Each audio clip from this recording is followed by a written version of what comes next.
We are back at Build Live 2018, powered by Channel 9. I'm Christina Warren, and it is the end of the third day, but we have a lot still of content to cover. We've still got some sessions streaming.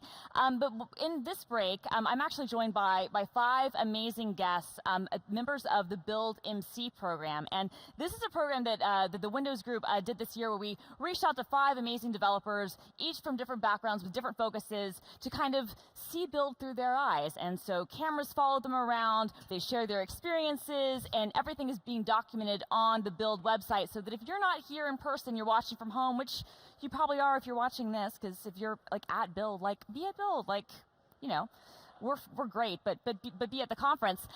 You can experience what it was like to be a developer at the conference through these wonderful folks' eyes. So we're going to go around the table, and I'm going to have everybody introduce themselves. So we're going to start with you, Jenny. Okay, hi, I'm Jenny Cahey. And what developer focus area are you?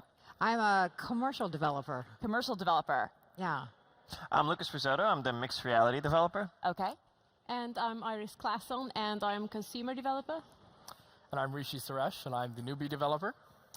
I'm Neil Turner, and I'm the mobile developer. All right, so commercial developers, is that what we're saying? Enterprise, is that kind of how we're defining that, Jenny? Or That's the way I'm defining it. That's the way you're defining it. That's okay. the sort of software that I'm familiar with. Gotcha. And newbie developer is, so how long? But how are we defining newbie? How much is newbie? The way I see it, a newbie developer is just someone who's kind of either self-taught or new to the field, maybe not necessarily in industry. So it's kind of the unrefined developer in some sense. And is that how you see yourself, or is that kind of the lens you're trying to kind of view things through? I think I see myself as more kind of the cowboy developer, figuring things out as I go. So I think that's the audience, hopefully, that I'm catering to as well. Awesome. And so let's just kind of go around. I want to hear from you guys. Iris, we'll start with you. What was your experience been like at Build, especially having cameras following you around and kind of being part of this content experience? What's Build been like for you? Well, to be honest, it's been a bit makes me very nervous, because I'm not used to having a camera following me around, or several cameras, and it's a bit difficult to say act natural, and then at the same time don't mind these cameras looking at you. But it's been fun as well. It's been quite an experience. And I've had the opportunity to watch some really good sessions and share my experience with people, both online as well as on social media and so on. So it's been good and stressful. Stressful. Neil, what's been your favorite part of the experience so far? Or Build, I mean, either, whatever. Funnily enough, it's actually just really catching up with friends and people I know. It's a great opportunity just to meet friends who maybe I've chatted to people on Twitter, but so many people from around the world are here that I get to see, but from Europe, the States, Asia. It's just really nice to see people. And of course, I'm lucky enough to know some people at Microsoft, so it's just great to see them again. What about you, Lucas? You're a mixed reality guy. I've seen you on your phone earlier. How much mixed reality stuff have you seen at Build? Like, what's the most exciting mixed reality thing you've seen so far? Ooh, there's every single little bit of the cool thing about mixed reality is that you can do literally anything, and seeing what people choose to do with the technology has been particularly interesting. I got to try out some eye tracking demos, which was really compelling. I really believe that it's going to be a big part of the future moving forward. There was an escape room that they've built, that Microsoft has built, along with some analog technology as well, with some analog elements mixed with the HoloLens. And that kind of blend of digital and physical is really starting to show in some creative ways. And it's really, there's so many uses, not only when it comes to enterprise, but also just seeing how our relationship with software is changing. And a lot of the talks and the sessions actually focused on that point, which I was really glad to see. See, that sounds great, and I love the idea of both of the escape room with both analog components and HoloLens. But what I don't understand is, as great as it is, and I love the content you guys are putting out on the Build Live website for the Build MC stuff, is why we didn't have a HoloLens Build experience. See, I don't know how far away we are from that, but wouldn't that be cool if you're just at home and you kind of, have your headset on and it's like you're, petting the mini horses and hanging out with people in the rooms? Yeah, we'll get there, but there's like it's such a complicated piece of software. Right now, we're still finding out what the basic design standards are, so it will happen, but it will take some time.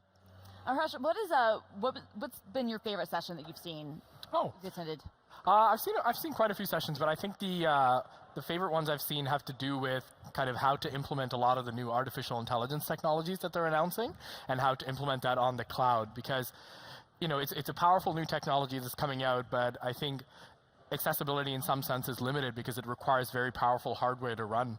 And some of the new sessions, like one of the ones I saw today, was just talking about how you can take some of these machine learning models and run them on Azure with just like 5 lines of code. So I think that's really exciting and probably the most useful bit of things.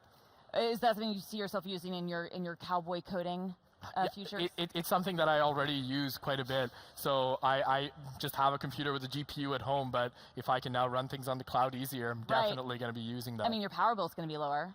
Exactly. I mean, you can instead just go to mining cryptocurrency on your GPU instead. Exactly. That's how I make the money to pay for Azure, right?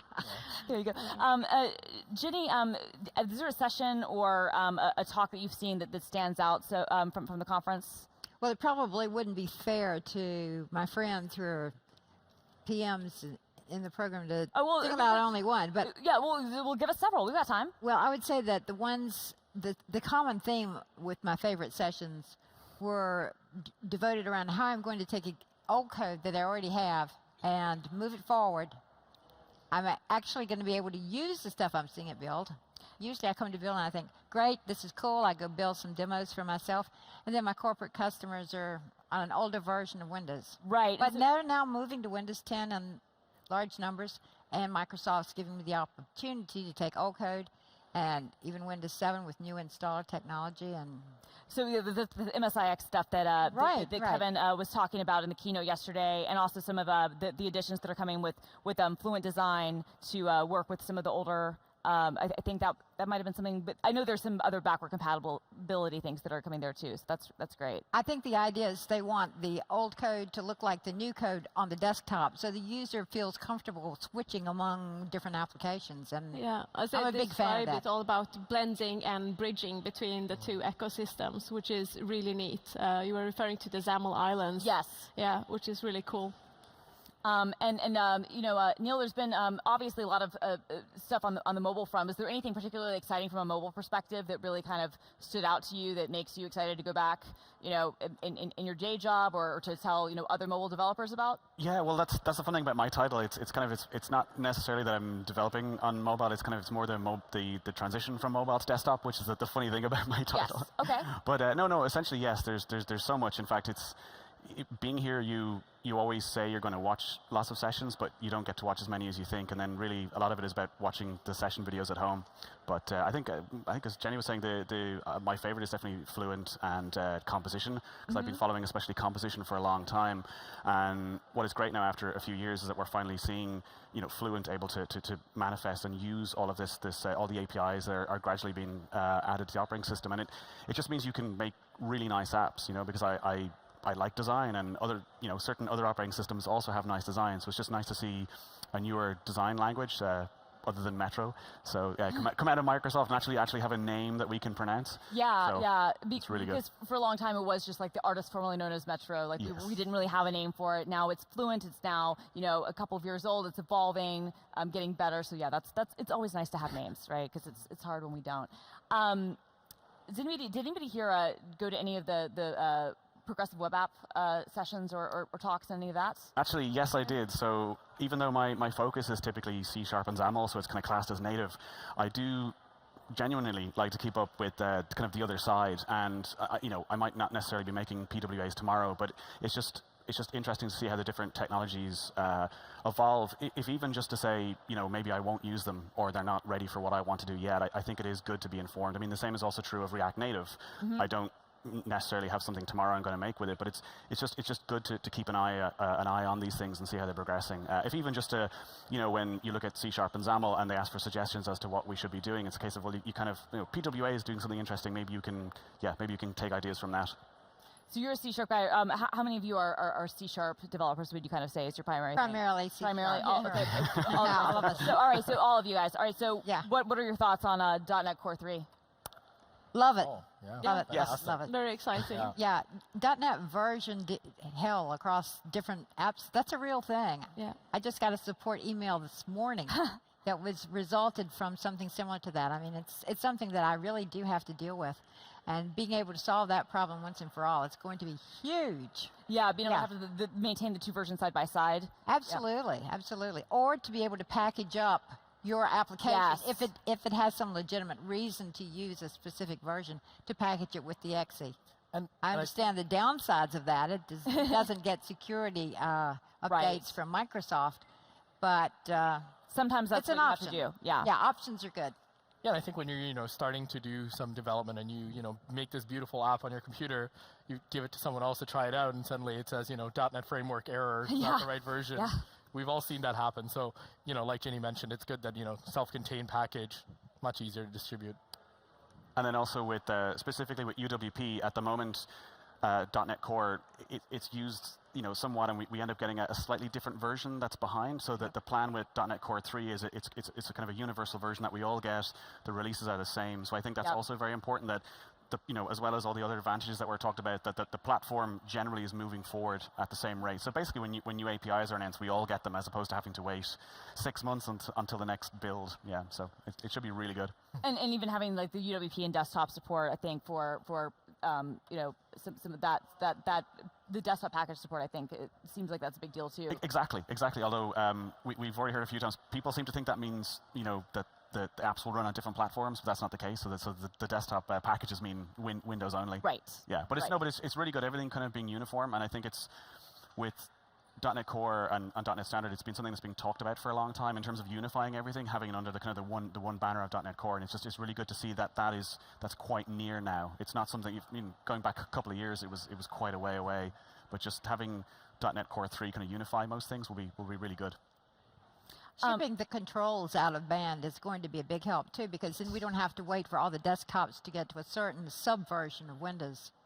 It's really going to help move the applications forward to look more modern, and I think it's going to become a virtuous cycle as users are able to tactily and visually see the advantages of moving to a modern operating system. They already have modern hardware. Right. My customers are buying Surfaces like crazy. They just love the hardware.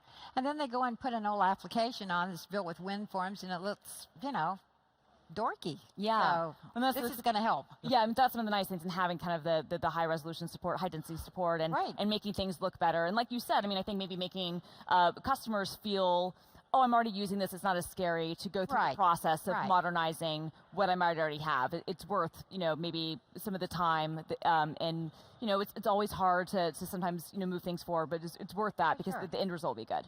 Or even not modernizing. Yeah. I mean, it's good to have the option to leave things the same Yeah, absolutely. if they're tested, but also the ability to take advantage of hardware that gives them new opportunities. I attended a session today on inking.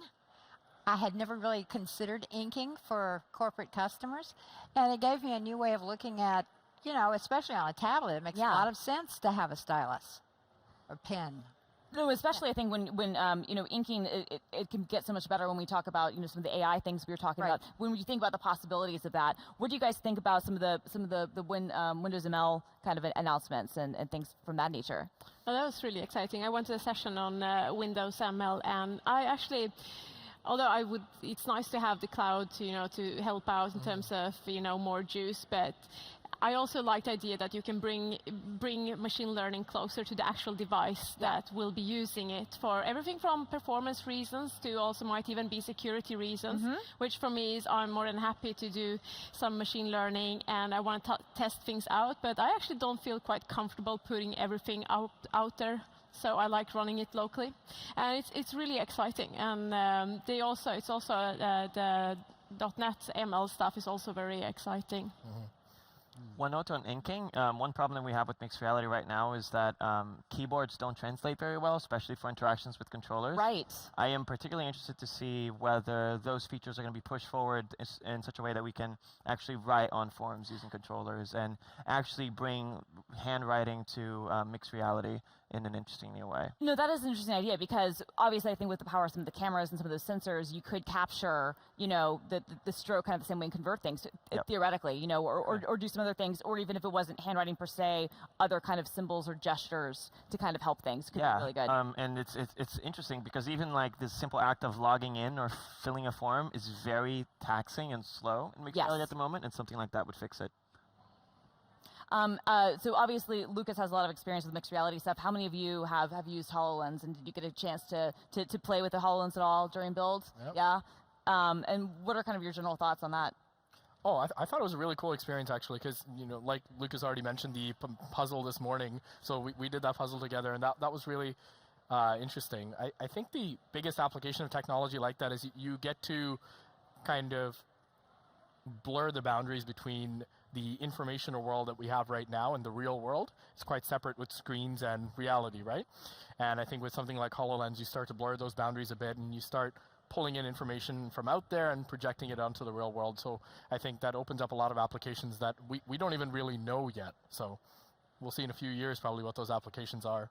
The hardware is going to make a big difference too, like the hard hat HoloLens. Yes. I mean, all of a That's so sudden cool. that's looking like maybe something that an enterprise could use. I'm still struggling to find an excuse, quite frankly, to get a HoloLens and use it for business. But that makes it look like a business device, and that's important. Yeah, no, definitely. I mean, in the booths, there was in the expo hall, there was a kind of a farming station focusing on agriculture and things like that, and you can see how obviously IoT really plays a huge role in that, but you can also even foresee a role where HoloLens and mixed reality could help in areas where it might be useful to say, okay, this is the age of this soil, or this is, how long this has been here based on its location, without having to pull out a sheet just to have it kind of, sitting on top of something. Yeah. Or if you're in a hazardous environment. Yes. Yeah. That's not uncommon. We've even seen some, like one of the demos that just came to mind was this medical demo that I got to see, and it was basically overlaying kind of internal anatomy onto a mannequin, so that you're looking at a mannequin, but you're seeing all the anatomy and everything internally, and then they had an ultrasound probe that you could use and see what slices you're actually seeing of part of the human body. And, that I think that's kind of a huge step for something like medical education, because, traditionally when we learn anatomy, it's 2D images in textbooks, right? And you have to do a lot of thinking to try to translate that to 3D.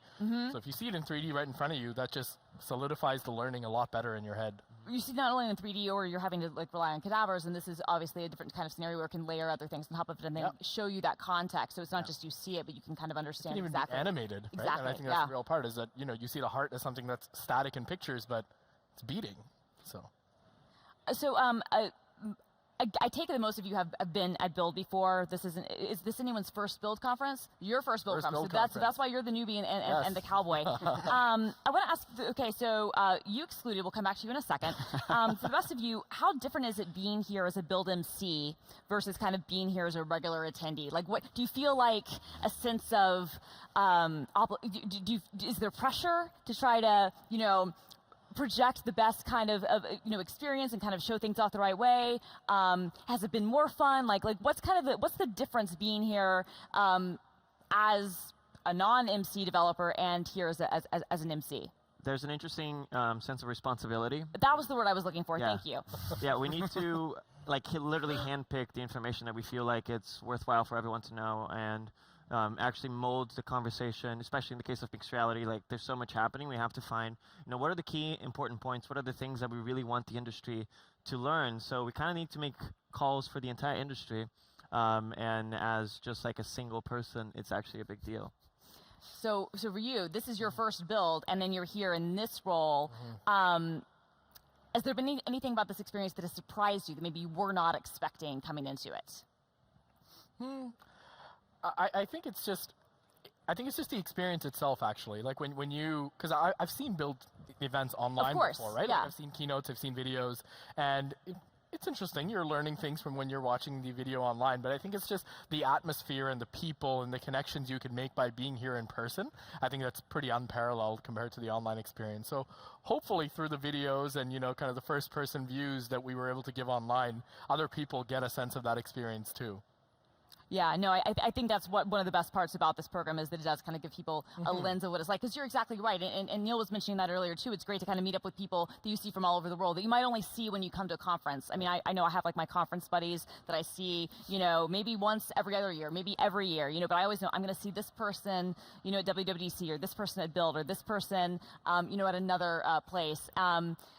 And I think it's great to be able to kind of capture that we've been capturing that experience, that you guys have been capturing that experience and sharing it with everyone else. Yeah. And also as well, I think a small point is that when you have discussions with, especially some of the people on the exhibition floor, some of the Microsoft employees about different parts of Windows, they can sometimes be kind of more frank about things, or you can ask the background things. Yeah. Because, there are things that you can't say publicly. Absolutely. But if you have a kind of a private conversation about things, and that helps, because depending on what you're working on, or again, where you think things are going based on the public messaging, and you can kind of ask, and it's just very helpful in lots of ways to be here and to be able to talk to people directly. Yeah, Iris, you were going to say something. Yeah, I was going to say, I think although we did capture some of the social interaction, I think one part that's very difficult to get out there to people watching online is all the more, not private conversations, Sure. but all the conversations you have with people that you see maybe for the first time and you've talked online for ages, or people, Microsoft team members working on products that you really like and so on.